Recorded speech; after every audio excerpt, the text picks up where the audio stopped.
Matthieu, chapitre 5. À la vue de ces foules, Jésus monta sur la montagne. Il s'assit et ses disciples s'approchèrent de lui. Puis il prit la parole pour les enseigner. Il dit, « Heureux ceux qui reconnaissent leur pauvreté spirituelle, car le royaume des cieux leur appartient. Heureux ceux qui pleurent, car ils seront consolés. Heureux ceux qui sont doux, car ils hériteront la terre. Heureux ceux qui ont faim et soif de la justice, car ils seront rassasiés. Heureux ceux qui font preuve de bonté, car on aura de la bonté pour eux. Heureux ceux qui ont le cœur pur, car ils verront Dieu. Heureux ceux qui procurent la paix, car ils seront appelés fils de Dieu. Heureux ceux qui sont persécutés pour la justice, car le royaume des cieux leur appartient. Heureux serez-vous lorsqu'on vous insultera, qu'on vous persécutera et qu'on dira faussement de vous toutes sortes de mal à cause de moi. Réjouissez-vous et soyez dans l'allégresse, parce que votre récompense sera grande au ciel. En effet, c'est ainsi qu'on a persécuté les prophètes qui vous ont précédés. Vous êtes le sel de la terre. Mais si le sel perd sa saveur, avec quoi la lui rendra-t-on? Il ne sert plus qu'à être jeté dehors et piétiné par les hommes. Vous êtes la lumière du monde. Une ville située sur une montagne ne peut pas être cachée, et on n'allume pas non plus une lampe pour la mettre sous un seau, mais on la met sur son support et elle éclaire tous ceux qui sont dans la maison. Que, de la même manière, votre lumière brille devant les hommes afin qu'ils voient votre belle manière d'agir et qu'ainsi ils célèbrent la gloire de votre Père céleste. Ne croyez pas que je sois venu pour abolir la loi ou les prophètes. Je suis venu non pour abolir, mais pour accomplir.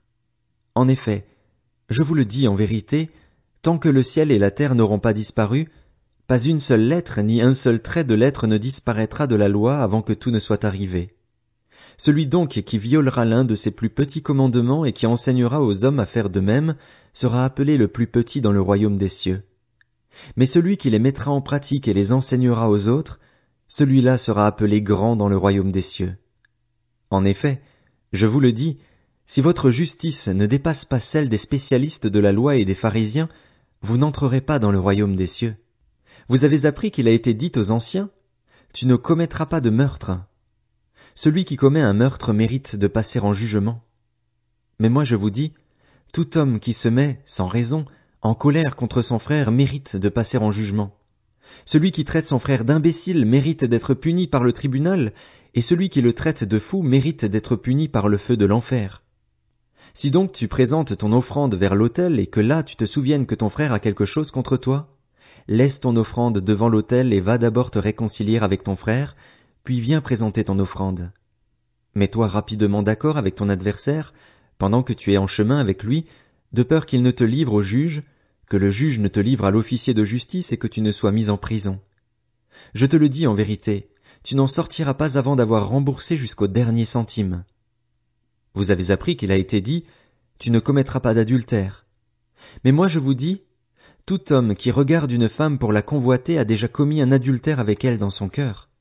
Si ton œil droit te pousse à mal agir, arrache-le et jette-le loin de toi, car il vaut mieux pour toi subir la perte d'un seul de tes membres que de voir ton corps entier jeté en enfer. Et si ta main droite te pousse à mal agir, coupe-la et jette-la loin de toi, car il vaut mieux pour toi subir la perte d'un seul de tes membres que de voir ton corps entier jeté en enfer. Il a été dit que celui qui renvoie sa femme lui donne une lettre de divorce. Mais moi, je vous dis, celui qui renvoie sa femme, sauf pour cause d'infidélité, l'expose à devenir adultère, et celui qui épouse une femme divorcée commet un adultère.